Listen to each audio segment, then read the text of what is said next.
You're watching Tri Vibes TV. Welcome to another weekly training video where I'm here to talk through all of the training I'm doing to prepare for Ironman Texas coming up in about 9 weeks. In today's video, we'll take a look at my triathlon training from last week, day by day. We'll take a look at my training plan for the week coming up, and we'll take a look at some of the Garmin health and performance statistics that we've been tracking here as well.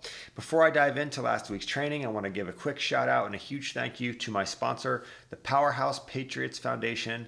This is a nonprofit that supports veterans like myself to seek to better themselves through endurance sports. Not only do they provide me with the training plan and the coaching team that's been so key to my success, they also help out with things like bike accessories, nutrition, things like that. And most importantly, they provide a community where other veterans and first responders can come together and share the passion for endurance sports and lift each other up. If the Powerhouse Patriots Foundation is something you're interested to learn more about, I have a link in the description below. Go check out the website. Consider donating if you would like to support veterans like myself through their endurance sports journeys. So, last week's training, I really am going on a little bit of a streak here. I've had 2 weeks now where almost every single day the training has been engaging, enjoyable, and I've also been able to feel strong through a lot of the training that I've been doing, much stronger than I have in years previous when training for an Ironman distance event. So breaking that down day by day, last week looks like a swim on Monday, a longer swim, 3,100 yards. Also yoga on Monday night, really good to hit that yoga session. It's very, very helpful after a long day of riding and running on Sunday to go and stretch out, move laterally, and just get some of that fascia to move around. That being said, Tuesdays are usually a pretty tough training day, so that yoga on Monday night is also really nice to help prepare for usually a pretty demanding Tuesday, and this Tuesday was no exception. Had my first session in the morning, strength session at the gym, doing some movements like front rack squats and weighted lunges with weights that I'm a little bit heavier, a little bit more weight than I'm really used to. Honestly, some of the heaviest weights that I've ever really been picking up and putting down in my life. I'm still relatively new to strength training, so starting out Tuesday, picking up some pretty heavy weights and getting through that feeling better when I was finished than when I started. Huge confidence booster. Onto the bike for a interval ride where I had 15-minute zone 3, 10-minute zone 4, and then a 5-minute zone 5 rep. And honestly, this was a really fun workout. I had several people that were tuned into my live stream of this bike ride, and it was really motivating to know that people were watching me try to gut out this zone 5 effort at the end. And I'm really proud of the fact that I held about 360 watts for about 5 minutes. I mean, this is definitely well above my FTP of 317, and I'm not sure if I've done more than, say, 30 seconds in that power range, so I was really curious to see if I would blow up on that 5-minute effort.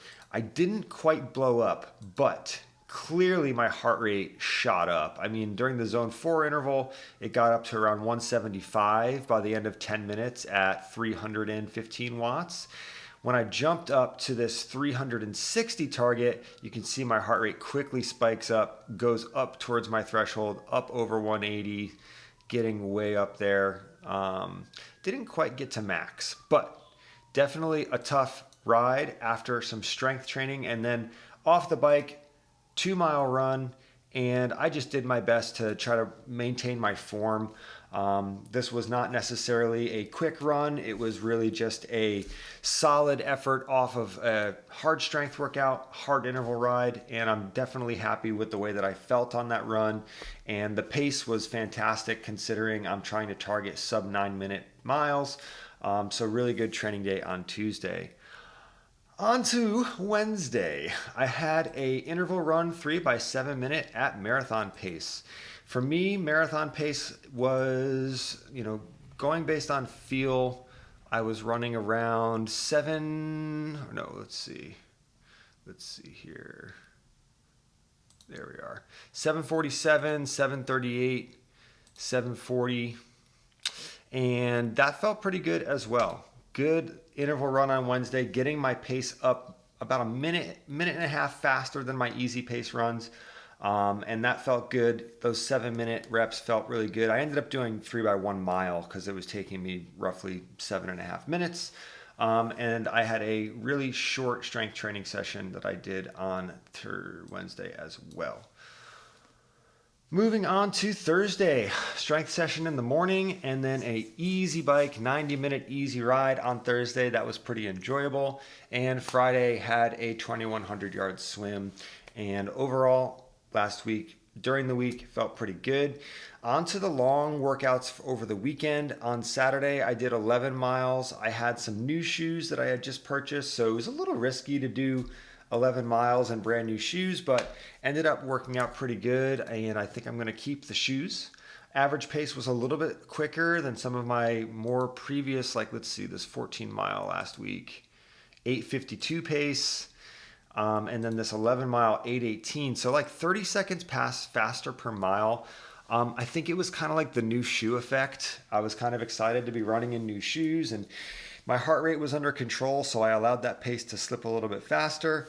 In hindsight, I think I probably could have taken this run a little bit easier and maybe had a little bit less of an impact on just the amount of soreness that I felt going through the rest of the day on Saturday, carrying into Sunday. So I didn't run too hard. I didn't like mess up my bike ride the next day by running too hard, but I'm not sure what I accomplished by going 30 seconds faster per mile. Anyway, new shoes. I'll blame it on the new shoes. And on to Sunday. Epic day yesterday. I have been doing almost all of my long rides inside due to the cold weather and lack of cold weather gear that I own. But I was really committed to get out on the road on Sunday, and I'm so glad that I did. I got a little bike light with a big bright 90 lumen LED, and I'm really glad that I got that. I was trying to get out of the door a little bit before sunrise, and I was just thinking it would be nice to have, before the sun came up. But on Sunday morning, it was so foggy out. Like, there's no way I would have felt safe riding my bike if I didn't have this super bright light on the back of it. So it was really, really nice. I felt like vehicles were more aware of my presence. It felt like cars were giving me a little bit of a wider berth, especially in the morning when it was still foggy.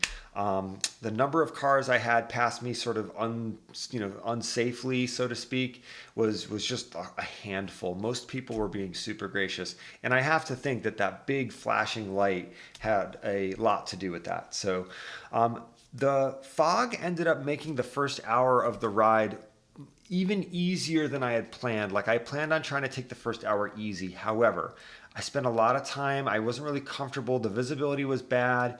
Couldn't really see the road very well. I had to take the visor off of my helmet because it was getting kind of fogged up. So I spent most of that first 90 minutes up on the hoods with my hands ready on the brakes, just trying to be as safe as possible. And that meant really just taking it a lot easier. And yeah, I ended up the first hour or so averaging 168 watts. First 90 minutes was about 174. And then for the remainder of the ride, I was up at 191. So my zone 2 starts around 185. I was trying to see how I felt by riding like low in that zone 2 range.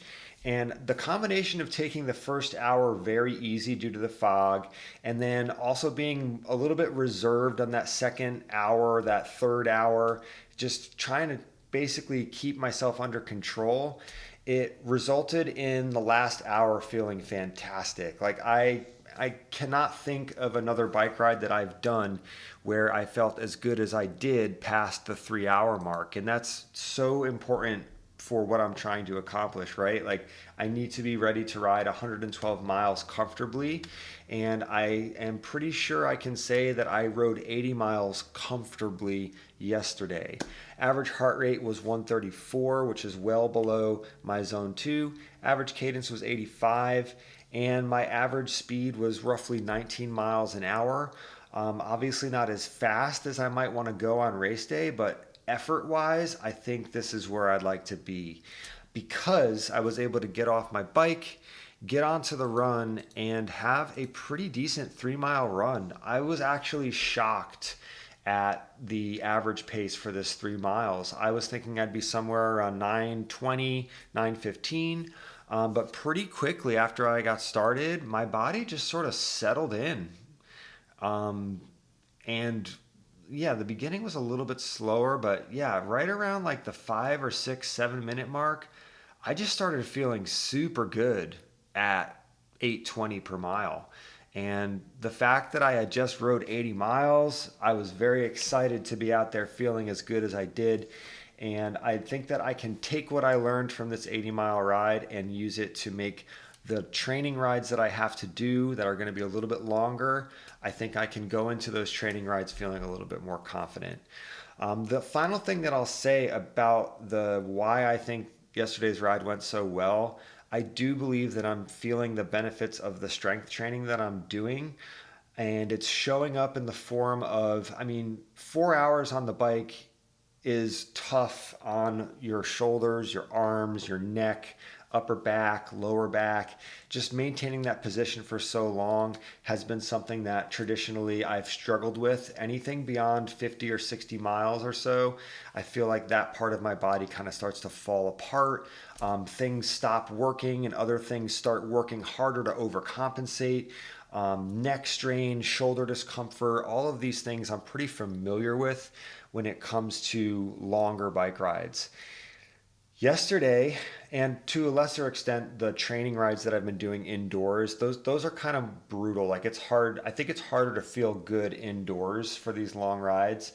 But the sensation of going fast, seeing the road go by, feeling the wind, all of that really helps. And the amount of composure that I felt very composed in the last 10 miles. And I don't think I've ever felt that sort of solid riding my bike more than 60 miles or so. So I'm not trying to get too overexcited, but I do feel the upper body strength is helping, and also just the way that my legs feel, especially in that third and fourth hour. My legs, they felt sort of, it's hard to describe, but like the amount of pressure that I'm keeping on the pedals, it feels like my body is able to keep that pressure on the pedals without me having to think about it and force it via willpower as much. Meaning I'm more relaxed in my head, and my legs, like the sensation I have is that my legs are just, they're more solid and they're stronger, and like the left right back and forth just feels more together, and I just feel like I have a stronger base. Like what I'm pushing from is more solid.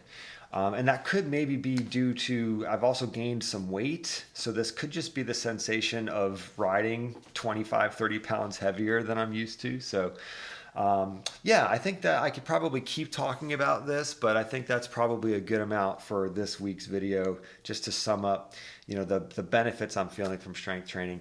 And gotta shout out the Crank Sports E-Gel E-Fuel fueling combination. The plan that I stuck with worked really well, and I'm planning on sticking with that same plan for all my long training rides and for race day coming up. So I feel like I got my nutrition dialed in. So a lot of good things yesterday, and it was a heck of an adventure too. There's just something so powerful about walking out your front door, getting on your bike, and just using your body to travel 40 miles out in one direction and then turn around and come back. Like it's just an epic feeling. I really enjoy the type of things you get to do when training for an Ironman. If you look at this map here, it's a little hard to see, but this looks like a drive, right? Look at this. I went all the way down here, almost to Brazoria from outside of Houston here. And I just can't help but be sort of I feel good about it, man. I'm very happy that I'm able to ride like that. So, and this picture behind me, this is a still image from where I turned around out in sort of the middle of Brazoria down there. It was so quiet. out there where I turned around, and it was nice to stop, take a breather, and take a quick picture or video or two. So let's wrap this up. Let's take a quick look at the Garmin stuff because I've been tracking it, and nothing too exciting here. I've still stuck in maintaining for this previous week of training. My HRV came back up into normal range and has started to dip down a little bit.